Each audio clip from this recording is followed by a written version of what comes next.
ఏ క్రైస్తవుడికైనా తన జీవితంలో తను ధైర్యంగా బతకాలి. క్రైస్తవ జీవితం అంటేనే ధైర్యంతో కూడుకున్న జీవితం. క్రైస్తవ్యం అనేది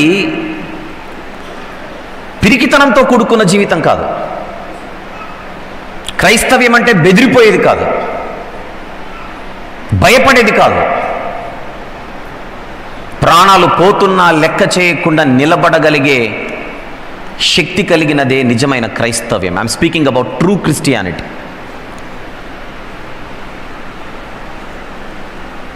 యేసుక్రీస్తు ప్రభు వారు శరీరధారిగా ఈ లోకానికి వచ్చారు. శరీరధారిగా ఈ లోకానికి రావడాన్ని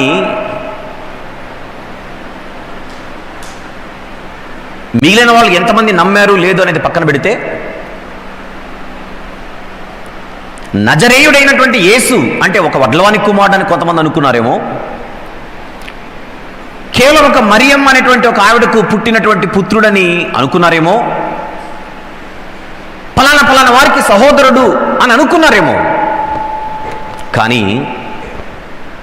ఎవరికి తెలిసినా ఎవరికి తెలియకపోయినా ఆయనకు దగ్గరగా ఉన్నటువంటి 12 మంది శిష్యులు ఎవరైతే ఉన్నారో అపోస్తలులు, ఆ అపోస్తలులకు ఆయన శరీరధారిగా ఈ లోకానికి వచ్చిన వాడన్న క్లారిటీ అయితే ఉంది. అందుకే ఆయనతో పాటు తిరిగారు. అలా శరీరధారిగా ఈ లోకములో జీవించి బాప్తిస్మం ఇచ్చి యోహాను గారు కూడా ఆయన గురించి సాక్ష్యం చెప్పినప్పుడు ఆయన సాక్ష్యం విన్న శిష్యులు కొంతమంది ఉన్నారు. ఆంద్రేయ లాంటి వారు, 12 మంది శిష్యులలో ఆంద్రేయ గారు ఒకరు. బాప్తిస్మం ఇచ్చి యోహాను గారి బోధలు విన్నవాడు. ఇదిగో లోక పాపమును మోసుకొని పోవుటకి ఈ లోకానికి వచ్చిన దేవుని గొర్రెపిల్ల అని ఆయన ప్రకటించినప్పుడు విన్నవాడు. తాము ఎవరితో అయితే కలిసి తిరుగుతున్నారో ఆయన సామాన్యుడు కాదు అని బాగా తెలిసినవారు. శిష్యుల గురించి మాట్లాడుతున్నా నేను.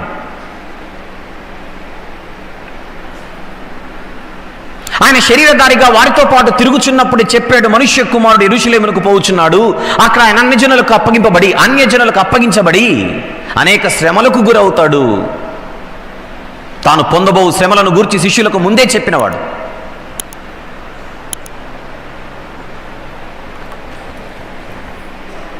శ్రమలను గూర్చి తాను పొందబో శ్రమలను గూర్చి చెప్పినప్పుడు దగ్గరున్న 12 మంది శిష్యులు విన్నారు.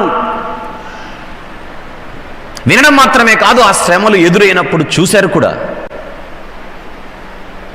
శ్రమలను గూర్చి విన్నవారు మాత్రమే కాదు 12 మంది శిష్యులు, ఆ శ్రమలను కళ్ళతో చూసినవారు. ఎంతవరకు వెళ్ళాయి ఆ శ్రమలు? శిలువ మరణము వరకు వెళ్ళిపోయాయి ఆ శ్రమలు. ఈ 12 మంది శిష్యులు ఎవరు అని అడిగితే, శరీరధారిగా ఈ లోకానికి వచ్చిన యేసుక్రీస్తు ప్రభును చూసిన వారు, ఆ శరీరధారిగా ఈ లోకానికి వచ్చిన ఆయన రక్తం కారుస్తుంటే చూసిన వారు, శ్రమలు పడుతుంటే చూసిన వారు, ప్రాణం పెట్టింటే చూసినవారు. ఆయన మరణానికి సాక్షులు. కానీ ఎందుకో గెత్సెమనే తోటలో బంట్రౌతులు రాగానే ఈ శిష్యులందరూ కూడా పారిపోయారు. దగ్గరున్న వాళ్ళే, 12 మంది శిష్యులే పారిపోయారు. పారిపోయారు అనంటే భయపడేనా? పారిపోవడానికి గల కారణం ఏంటి? భయమేనా? భయమే. ఎందుకు భయం? ప్రభుతో ఉన్నారు కదా, మీకెందుకు ఆ భయం? శరీరధారిగా ఈ లోకానికి వచ్చిన వాక్యమైన దేవుడని మీకు తెలుసు కదా. పోనీ అప్పటికి మీకు అంత క్లారిటీ లేదని నేను అనుకున్నా, మీ కళ్ళ ముందు ఎన్నో అద్భుతాలు చేసినవాడు. కుంటోళ్ళకు కాళ్ళు ఇచ్చాడు, గుడ్డోళ్లకు కళ్ళు ఇచ్చాడు, చెవిటి వారికి వినికిడినిచ్చాడు, మూగవాడికి నోరిచ్చాడు, ఎన్నో దయ్యములు పట్టిన వారిని వదలగొట్టాడు, చనిపోయిన వారిని లేపాడు. ఈ అద్భుతాలన్నిటినీ కళ్ళతో చూసిన వారు ఈరోజు బంట్రౌతులు రాగానే కత్తులు పట్టుకొని ఈటెలు పట్టుకొని మీరెందుకు భయపడిపోయారు? ఇది శిష్యుల ముందున్న ప్రశ్న. అంటే మీరు చూసిన అద్భుతాలు మీకు ధైర్యం పుట్టించట్లేదన్నమాట. ఆయన చేసిన సూచక క్రియలు మీకు ధైర్యాన్ని పుట్టించట్లేదన్నమాట. శ్రమలు, హింసలు, ఇబ్బందులు అనేవి రాగానే మీ కళ్ళతో గతంలో చూసిన అద్భుతాలన్నీ కూడా మీ మదిలో నుంచి వెళ్ళిపోయాయి. చేసిన సూచక క్రియలన్నీ కూడా ఎగిరిపోయాయి.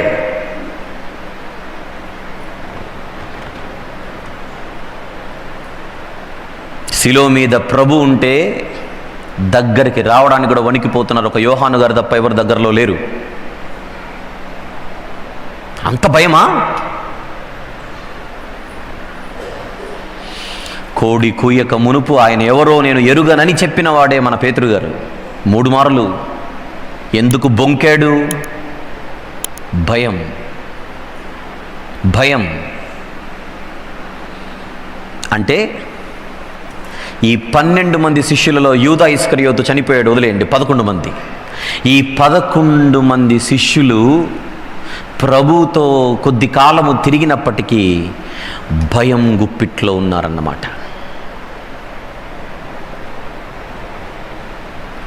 ఆ భయము గుప్పిట్లో బ్రతుకుతున్న, వణికిపోచున్న ఈ శిష్యులకు యేసుక్రీస్తు ప్రభు మరణించిన తర్వాత, సమాధి చేయబడిన తర్వాత 3వ దినాన లేచి వారందరి ఎదుట కనబడ్డాడు. ఎలా? మృత్యుంజయుడిగా. ఎలా? పునరుత్థానుడిగా. నేను శరీరముతో మీ అందరితో పాటు తిరిగినప్పుడు మీరు నన్ను చూశారు శిష్యులారా, బాగానే ఉంది. అద్భుతాలు చేసినా మీరు చూశారు, అది కూడా బాగానే ఉంది. మీ కళ్ళ ఎదుట కొంతమంది బంట్రౌతులు ఈటలు తీసుకొని వచ్చి నన్ను పట్టుకొని బంధిస్తుంటే మీరు చూశారు, అది కూడా బాగానే ఉంది. నన్ను కొడుతుంటే చూశారు, అపహసిస్తుంటే చూశారు, దూషిస్తుంటే చూశారు, కిరీటం పెడుతుంటే ముళ్ళ కిరీటం మీరు చూశారు, కొరడాలతో కొడుతుంటే మీరు చూశారు, భయంకరమైన శ్రమలు నేను పడుతుంటే మీరు చూశారు, నా మరణాన్ని మీరు చూశారు. ఇన్నిటిని చూసిన మీరు నా పునరుత్థానాన్ని కూడా మీరు చూడాలి. అది మిస్ అవ్వకూడదు. అది మిస్ అవ్వకూడదు. యేసుక్రీస్తు ప్రభు వారు చనిపోయి తిరిగి లేచిన తర్వాత ఒకే ఒక్కసారి శిష్యులకు కనబడి మాయమైపోలా. 40 దినాలు కనబడ్డాడు. ఎన్ని రోజులు? 40 దినాలు కనబడ్డాడు. ఎన్ని మార్లు కనబడ్డాడు చూద్దాం. అపోస్తలుల కార్యములు 13వ అధ్యాయం. ఎన్ని మార్లు కనబడ్డాడో ఒక్కసారి లెక్క చూద్దాం. అపోస్తలుల కార్యములు 13వ అధ్యాయం 31వ వచనము చూద్దాం. 31వ వచనం. అపోస్తలుల కార్యములు 13వ అధ్యాయము 31వ వచనం. ఆయన గలిలయ నుండి యెరూషలేమునకు తనతో కూడా వచ్చిన వారికి ఎప్పుడు కనపడ్డాడు?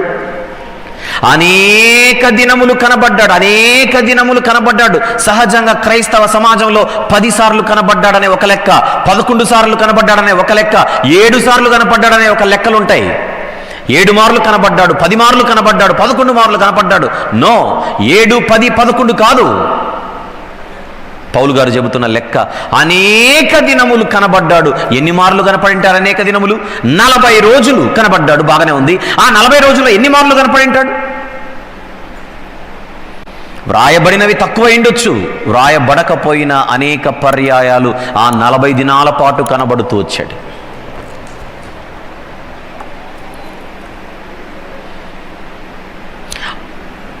అందరి కోసం నేను ప్రాణం పెట్టడాన్ని మీరు చూశారు, ఒక్కసారి చూశారు. నేను మరణించడాన్ని మీరు ఒక్కసారి చూశారు. నేను తిరిగి లేచానన్న సంగతిని మీరు అనేక మార్లు చూడాలి.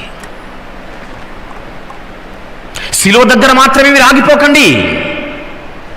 నా మరణము వరకొచ్చి మీరు ఆగిపోకండి. నా పునరుత్థానాన్ని మీరు చూడాలి. ఈ 12 మందికే కనపడ్డాడా? కేవలం ఈ 12 మందికి మాత్రమే కనపడ్డాడా? ఎవరెవరికి కనపడ్డాడో ఒక్కసారి చూద్దాం తర్వాత. అంటే అది కూడా మన ఇన్ఫర్మేషన్గా తీసుకుందాం. కొరింథీయులకు రాసిన మొదటి పత్రిక 15వ అధ్యాయం. కొరింథీయులకు రాసిన మొదటి పత్రిక 15వ అధ్యాయం 3 నుండి 3 నుండి చూద్దాం. నాకు ఇయ్యబడిన ఉపదేశమును మొదట మీకు అప్పగించి తిని, అదేమనగా లేఖనముల ప్రకారము క్రీస్తు మన పాపముల నిమిత్తము మృతి పొందెను. ఆగకండి, సమాధి చేయబడెను, సమాధి దగ్గర ఆగిపోకండి. లేఖనముల ప్రకారము 3వ దినమున లేపబడెను. లేచారాయన. మరణము వరకు వచ్చి ఆగిపోతే నీలో భయం ఉంటుంది. మరణము వరకు మాత్రమే వచ్చి ఆగిపోతే మనలో పుట్టేది భయం మాత్రమే. కానీ ధైర్యం రావాలంటే ఖాళీ అయిన సమాధిని చూడు, తిరిగి లేచిన ప్రభువును చూడు. క్రీస్తు పునరుత్థానం. అది క్రీస్తు పునరుత్థానానికి ఉన్న శక్తి ఏంటి అని మీరు నన్ను అడిగితే అది ధైర్యాన్ని పుట్టించేది. ఒక క్రైస్తవుడు ఎప్పుడైనా పిరికివానిగా కనబడుతుంటే ఆ మనిషి ఆయన పునరుత్థానాన్ని చూడలేదని. క్రీస్తు పునరుత్థానాన్ని మర్చిపోయిన వాడు మాత్రమే ఈ లోకంలో పిరికివాడుగా బతుకుతాడు. 3వ వచనం నుండి చదువుకుంటున్నాం. 4వ వచనం, లేఖనముల ప్రకారం 3వ దినమున లేపబడెను. 5వ వచనం, ఆయన కేఫాకును తర్వాత 12 కనబడెను. అటు పిమ్మట 500కు ఎక్కువైన సహోదరులకు ఒక్క సమయం అందే కనబడెను. వీరిలో అనేకులు ఇప్పటి వరకు నిలిచి ఉన్నారు, కొందరు నిద్రించిరి. తర్వాత ఆయన యాకోబునకును అటు తర్వాత అపోస్తలులకు అందరికీ కనబడెను. అందరికీ కడపట కాలమందు పుట్టినట్టును నాకును కనబడెను. ఈ కనబడెను కనబడెను కనబడెను అనే పదము జాగ్రత్తగా అందరూ మైండ్లో ఫిక్స్ చేసుకోవాలి. ఎందుకు కనపడ్డాడు? ఎందుకు కనబడ్డాడు? భయం. భయం గుప్పిట్లో బ్రతుకుచున్న తన యందు విశ్వాసం ఉంచిన విశ్వాసుల నొద్దకు ప్రభు వస్తూ, ఎందుకు నాయనా భయపడుతున్నావు? ఎందుకయ్యా నువ్వు భయపడుతున్నావు? ఎందుకమ్మా నువ్వు భయపడుతున్నావు? ఎందుకు నీ జీవితంలో నీకు భయం? మృతి నొందిన ప్రభువు కాదు, మృతి నొందినవాడు కాదు నీ రాజు. మృతి నొందినవాడు కాదు నీ రాజు, నా రాజు. మృత్యువును జయించినవాడు. ఆ మృత్యువును జయించిన వాడు మన దగ్గరకు వస్తూ, ఇక్కడ ఈ కాంటెక్స్ట్ లో నిలబడితే శిష్యుల దగ్గరికి వచ్చి కనబడుచున్నాడు. వద్దాం అపోస్తలుల కార్యములు 1వ అధ్యాయం. Come back. అపోస్తలుల కార్యములు 1వ అధ్యాయం. అపోస్తలుల కార్యములు 1వ అధ్యాయం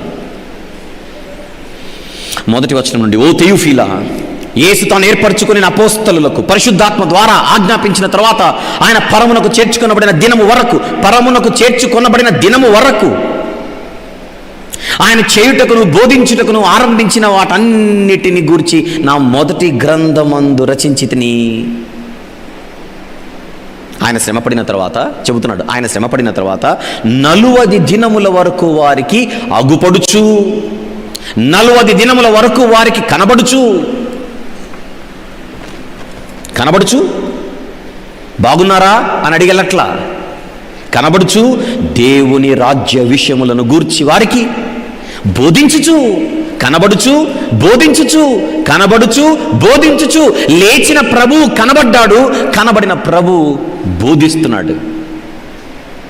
అనేక ప్రమాణములను చూపి వారికి తన్ను తాను సజీవునిగా, మరణించిన వాడిగా కాదు సజీవునిగా కనుపరుచుకొనెను. అన్ని ప్రమాణాలు ఎందుకు చూపాలి? అనేక ప్రమాణములను వారికి ఎందుకు చూపాలి? అనేక ప్రమాణాలను ఎందుకు చూపాలి? అక్కడే మీకు మ్యాటర్ అర్థమైపోవాలి. ఆయన మరణాన్ని చూసిన వారు ఎంత భయము గుప్పిట్లో ఉన్నారో. భయపడకండి, నేను మరణాన్ని జయించిన వాడు.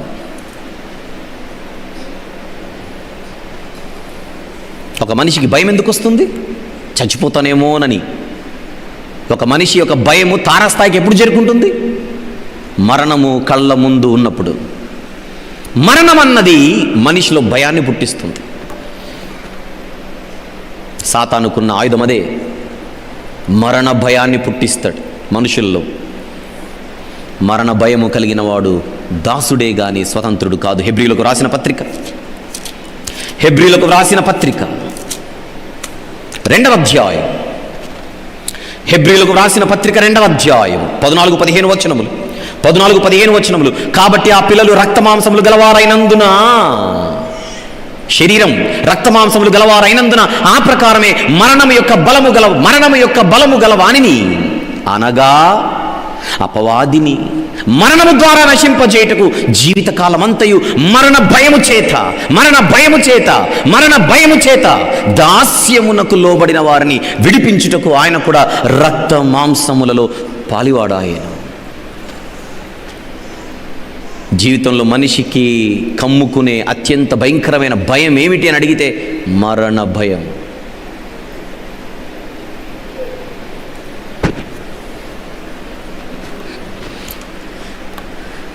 ఈ భయస్థులలో మొట్టమొదట ప్రభు ఏం తీసేయాలి? భయాన్ని తీసేయాలి. దేనిని చూసి భయపడ్డారు? మరణాన్ని చూసి భయపడ్డారు. ఎవరి మరణాన్ని చూసి భయపడ్డారు? ఆయన మరణాన్ని చూసే భయపడ్డారు. వారికి ఆయన తనను తాను కనుపరుచుకొని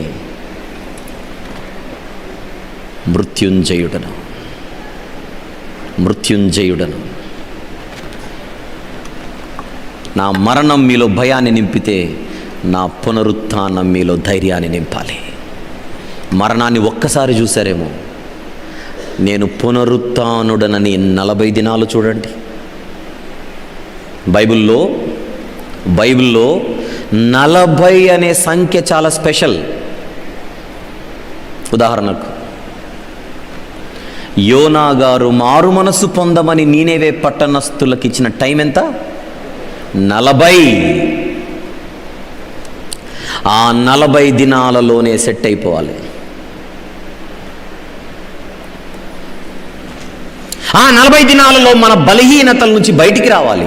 అది శిష్యులైనా సరే. ఇక్కడ శిష్యులకున్న బలహీనత ఏంటి? పిరికితనం.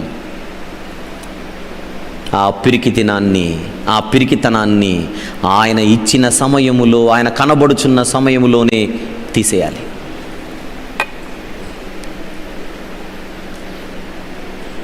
క్రీస్తు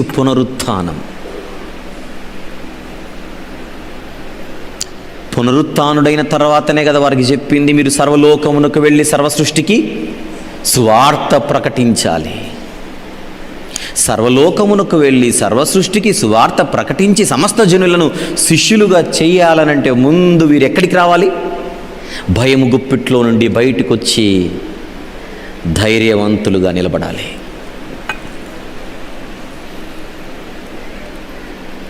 సమస్త జనులను శిష్యులుగా చేయాలంటే ముందు మేము ఆయన శిష్యులమని వీరు నిరూపించుకోవాలి. ఆయన శిష్యులను నిరూపించుకోవాలనంటే ఆయన శిష్యులు ధైర్యవంతులుగానే కనబడాలి, కానీ పిరికివారుగా కాదు. కానీ ఆ నిజమైన అసలైన ధైర్యం ఏ క్రైస్తవ విశ్వాసిలోనైనా పుట్టించేది ఆయన పునరుత్థానం మాత్రమే. వారికి కనబడుచు బోధించుచు కనబడెళ్ళిపోలేదు, బోధించాడు.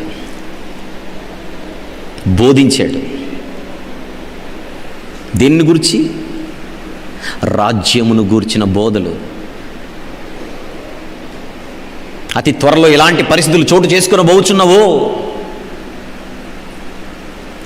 కొన్ని రోజుల కిందట లేదా కొన్ని వారాల కిందట నేను మరణించడాన్ని మాత్రం మీరు చూసి అక్కడ ఆగిపోయారనంటే మీరు భవిష్యత్తులో చేయవలసిన పనులు మీరు చేయలేరు. అపోస్తలులని పేరు పెట్టబడిన వారలారా, మీకున్నటువంటి గృహతర బాధ్యత ఏంటి? ఏమిటి మీకున్నటువంటి బాధ్యత? అసలు ప్రపంచంలో ఉన్న అందరినీ మీరు శిష్యులుగా చేయవలసిన బాధ్యత మీ మీద ఉంటే మీరు భయం గుప్పిట్లు ఉంటే ఎలా?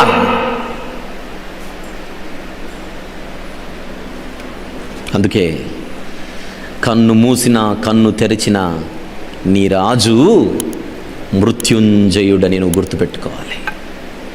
మరణాన్ని గెలిచినవాడు క్రీస్తు పునరుత్థానం. 3వ వచనం, ఆయన శ్రమ పడిన తరువాత 40 దినముల వరకు వారికి అగుపడుచు దేవుని రాజ్యములను గురించి బోధించుచు అనేక ప్రమాణములను చూపి వారికి తనను తాను సజీవునిగా కనుపరుచుకొనెను. పరిశుద్ధాత్ముడు రాకముందు ఇదంతా వీళ్ళు ఎంతమంది నమ్ముతున్నారు ఆయన మనందరి కోసం వచ్చి మరణించి తిరిగి లేచాడని అని నేను అడిగితే, లేచాడని ఎంతమంది నమ్ముతున్నారని అడుగుతున్నాను ఈరోజు. నమ్ముతున్నవారు చేయెత్తండి ఒకసారి. లేచాడని నమ్ముతున్నవారు చెయ్యెత్తిన మీరు ఏ క్షణములోనైనా ఈ ఆత్మీయ జీవితంలో ప్రయాణం చేస్తుండగా పిరికితనానికి లోనయ్యారనంటే మీకు ఆయన పునరుత్థానం అర్థముగానంటే. దింపండి చాలు. మనం చెయ్యి ఎత్తితే సరిపోదు. ఎత్తిన మనము ఈ లోకానికి భయపడకూడదు. ఎత్తిన మనము ఎదురయ్యే సమస్యలకు భయపడకూడదు.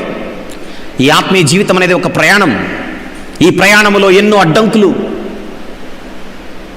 అవరోధాలు, స్పీడ్ బ్రేకర్లు. ప్రయాణములో స్పీడ్ బ్రేకర్ వస్తే బండి స్లో చేసి స్పీడ్ బ్రేకర్ను ఎక్కించి తొక్కించి వెళ్ళాలే తప్ప అక్కడ బండాపి తెల్లగుడ్డ తీసుకొని నెత్తినేసుకొని కూర్చుంటే కుదరదు. సాగిపోవలసిన ప్రయాణం. ఇంతకుముందు సెషన్లో జీవ జల నది ప్రవహించాలి, సాగాలే కానీ ఆగకూడదు.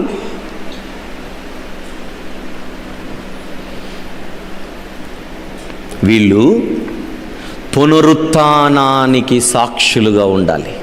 మరణానికి మాత్రమే కాదు. ఈ అపోస్తలులు అనేటువంటి శిష్యులు ఎవరైతే ఉన్నారో భవిష్యత్తులో ఈ 1వ అధ్యాయానికి భవిష్యత్తులో ఈ 1వ అధ్యాయానికి భవిష్యత్తులో మీరు చేయవలసిన పని ఏంటి? ఆయన పునరుత్థానానికి సాక్షులుగా ఉండాలి. వీళ్ళకు మాత్రమే కనబడ్డాడు తర్వాత కాదే. చూశారుగా 500 మందికి పైగా అనేక మందికి కనబడ్డాడట. చూశారు. చూసిన వారు సాక్షులుగా ఉండాలి. చూసిన వారు సాక్షులుగా ఉండాలి. నమ్మిన వారు సాక్షులుగా ఉండాలి. విశ్వసించిన వారు సాక్షులుగా ఉండాలి. దేనికి సాక్షులుగా ఉండాలి? దేనికి సాక్షులుగా ఉండాలి? ఆన్ ద స్క్రీన్ నంబర్ 1, దేనికి సాక్షులుగా ఉండాలి? చూడండి, పునరుత్థానుడైన యేసు ప్రభుకు సాక్షులుగా ఉండాలి. అపోస్తలుల కార్యములోని 1వ అధ్యాయంలో మొదటి 3 వచనాలు చదివిన తర్వాత నీకైనా నాకైనా మనకు అర్థం కావలసిన సత్యం ఏంటి? నేను ఆయన పునరుత్థానానికి సాక్షిని. వాళ్ళు చూశారు, మనము చూడకున్నా నమ్ముతున్నాము గనుక విశ్వాసులమైన మనము ఆయన పునరుత్థానానికి సాక్షులుగా ఉండాలి. పునరుత్థానుడికి సాక్షులు అంటే ఎలా ఉండాలి? లోకాన్ని పట్టించుకోకూడదు. కొన్ని సందర్భాల్లో లోకం పూలు జల్లుతుంది, మరికొన్ని సందర్భాల్లో అదే లోకం రాళ్ల వర్షాన్ని కురిపిస్తుంది. అవునా?